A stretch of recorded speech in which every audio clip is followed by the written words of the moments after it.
रहस्यमयी हवेली। बहुत समय पहले एक छोटे से गांव के किनारे एक पुरानी हवेली थी। लोग उसे काली हवेली कहते थे।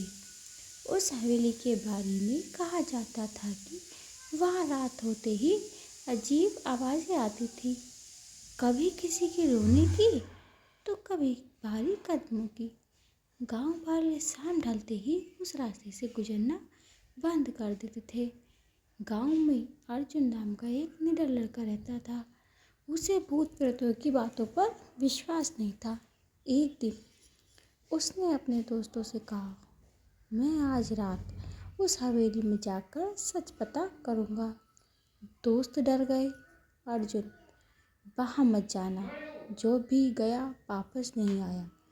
लेकिन अर्जुन नहीं माना। रात होते ही वह एक लालटेन और टॉर्च लेकर हवेली की ओर निकल पड़ा। हवेली का बड़ा लोहे का दरवाजा अपने आप चर की आवाज़ के साथ खुल गया। अंदर हर तरफ धूल और जाले थे। अचानक ऊपर की मंजिल से किसी के चलने की आवाज़ आई, ठक ठक ठक। अर्जुन का दिल तेज धड़कने लगा, लेकिन वह धीरे धीरे सीढ़ियाँ चढ़ने लगा। तभी उसे कमरे की हल्की रोशनी दिखाई दी। कमरे के अंदर एक पुरानी तस्वीर टंगी थी। तस्वीर में एक आदमी और उसकी छोटी बेटी थी। नीचे लिखा था, ठाकुर वीरेंद्र सिंह और उनकी बेटी गौरी। तभी अचानक पीछे से एक धीमी आवाज़ आई, मेरी बेटी को ढूंढ रही हो? अर्जुन डर कर पलटा, लेकिन वहाँ कोई नहीं था। हवा बहुत ठंडी हो गई थी। अचानक कमरे का दरवाज़ा जोर से बंद हो गया।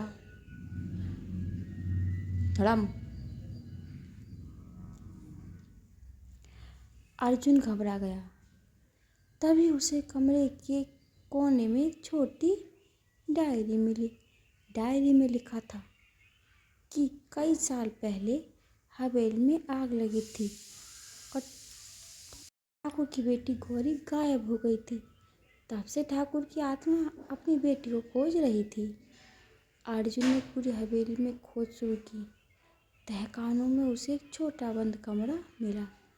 दरवाज़ा खोलते ही अंदर गौरी की पुरानी गुड़िया और कुछ हड्डियाँ पड़ी थी। अर्जुन समझ गया कि गौरी वहाँ फंस गई थी। उसने अगले दिन गांव वालों को सब बताया। गांव के पंडित ने पूरे रीति रिवाज से गौरी की आत्मा की शांति के लिए पूजा करवाई। उस रात पहली बार हवेली में कोई आवाज़ नहीं आई, लेकिन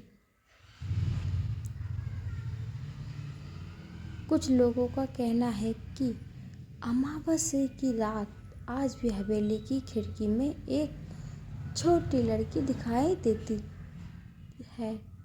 हाथ में वही